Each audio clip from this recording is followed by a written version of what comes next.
नमस्कार दोस्तों, मैं अंकुर उपाध्याय स्वागत करता हूं आप सभी का एक बार फिर से अपनी नई वीडियो में। भारतीय बाजार में एक और बार तेजी देखने को मिल रही है, अच्छा एक्शन देखने को मिल रहा है बाजार में, लेकिन ऊपर से बड़ी तेजी से बाजार नीचे भी आता हुआ दिख रहा है। सबसे पहला सवाल तो यही है कि क्या ये तेजी टिकेगी या फिर जितनी तेजी होनी थी हो गई है। लेकिन उससे पहले ये तेजी आ क्यों रही है? कल के सेशन में भी ग्लोबल मार्केट्स में एक बढ़िया सेशन देखने को मिला है और ये सब इसलिए हुआ है क्योंकि प्रेसिडेंट ट्रंप का एक बयान जो मैं ऑलरेडी डिस्कस कर चुका हूं आप सभी के साथ, जैसे ही आया था वो मार्केट को बेहद पसंद आ रहा है। जैसे कि उन्होंने कहा है कि अब सीज फायर आगे करने की जरूरत नहीं है क्योंकि उससे पहले डील आ जाएगी। तो बेहद पॉजिटिव है वो और ये चीज बाजार को पसंद आई। आप इसको ऐसे भी देख सकते हो कि सीज फायर आगे एक्सटेंड नहीं होगा, ये नेगेटिव वे हो गया। लेकिन पॉजिटिव वे देखोगे तो वो ये है कि सीज फायर आगे करना ही क्यों, जब वॉर ही एंड हो जाएगी, जब डील ही आ जाएगी। ये पॉजिटिव हो गया और बाजार पॉजिटिव वे में लेके जा रहा है। कल अमेरिका में डाउ तो लाल निशान में बंद हुआ है, लेकिन नेस्डेक ने कमाल की तेजी दिखाई है। नेस्डेक इंडेक्स 24,000 के पार निकल गया है और ये इसका रिकॉर्ड हाई हो चुका है। जो कुछ बाजार गिरा, जितनी करेक्शन आई, जो कुछ भी हुआ, उन सबको भूलकर नेस्डेक इंडेक्स में फ्रेश हाई लगा है।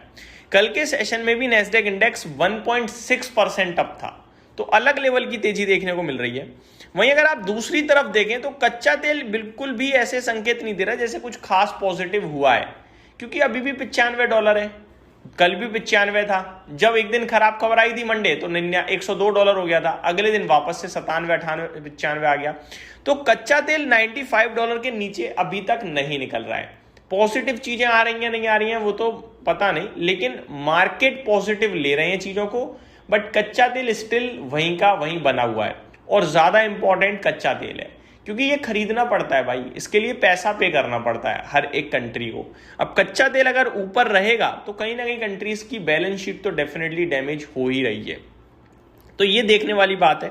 अब आज अगर मैं एशियन मार्केट्स की बात करूं तो जापान निक्केई यानी कि 2.25% ऊपर है, शंघाई आधा % ऊपर है, हैंगसेंग 1.4% अप है, कॉस्पी करीब 2% ऊपर है।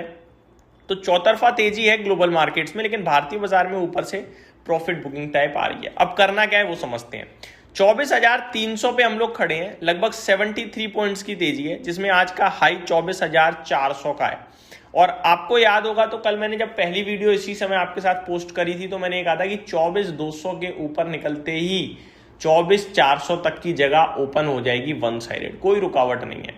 एग्जैक्टली आज 24,400 लग गया है और ये वन साइडेड आया है, कोई बीच में रुकावट नहीं आई थी कल से अभी तक आप देखेंगे तो। अब क्या लेवल डन हो गया, नीचे आ रहे हैं हम। तो अब पहला लेवल जो सपोर्ट का काम करेगा वो 24,200 ही करेगा, उसके बाद 24,000। ये दो इंपॉर्टेंट लेवल है जो आपको रडार पे रखने हैं इस समय। इससे नीचे तभी जाएंगे जब कोई नेगेटिव कमेंट आएगा, अदरवाइज बाजार घूम जाएगा नीचे से वापस ऊपर की तरफ, याद रखिएगा। अब कहां से बड़ी तेजी की सोचनी है? एक बार 24,468 या फिर राउंड फिगर में 24,500 अगर पार कर दिया तो तेजी में हमें पूरा भरोसा हो जाएगा, बड़ी तेजी आ जाएगी। और ये तब होगा जब कोई खबर पॉजिटिव आएगी, अदरवाइज निफ्टी अब यहां पे कंसोलिडेशन के लिए सोच सकता है। ब्रॉडर मार्केट की बात करूं तो सुबह बहुत अच्छे खुले हम लोग, लेकिन अभी धीरे धीरे खराब हुई है। 870 शेयर्स नेगेटिव है, 1600 शेयर्स पॉजिटिव है। अभी भी मार्केट ब्रेथ पॉजिटिव है, लेकिन थोड़ी देर पहले देखते आप तो मजा ही आ जाता। तो धीरे धीरे लाल शेयर्स की संख्या बढ़ी है, बट मेरे को लगता है ये जो डिप आई है ये बाइंग हो जाएगी, दोबारा से नीचे से बाइंग आ जाएगी, ऐसा मेरा मानना है, क्योंकि कुछ नेगेटिव आया नहीं है और कुछ नेगेटिव आएगा तो वो मैं आप सभी के साथ शेयर करूंगा टाइमली। आगे बढ़ते हैं दोस्तों, कुछ और अपडेट शेयर करता हूं। मेटल इंडेक्स लीडरशिप में है, करीब 2.25% की तेजी है। आईटी में 1% की तेजी है। आईटी के लिए आज इंपॉर्टेंट डे है क्योंकि विप्रो के क्वार्टरली नंबर्स भी आने आज, साथ ही साथ बायबैक को लेकर भी अपडेट आ सकती है।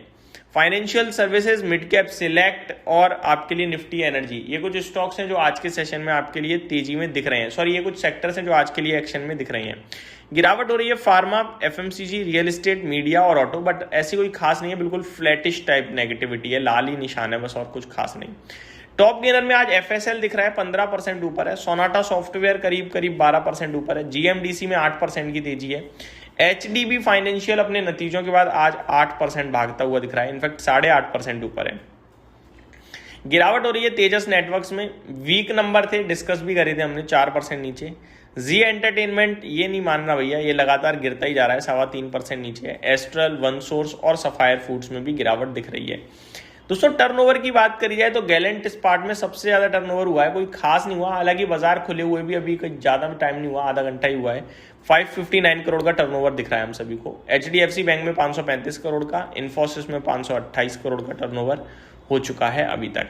निफ्टी की बात करें 20 स्टॉक्स आपके लिए नेगेटिव है, जिसमें 19 है मान के चलो, क्योंकि मारुति हरे लाल में झूल रहा है। टाटा कंज्यूमर टॉप लूजर है मात्र 0.9% और टॉप गेनर हिंडाल्को है करीब करीब 2.8%। JSW steel, Tata steel, Adani enterprises, इन सारे स्टॉक्स में आपको तेजी देखने को मिल रही है।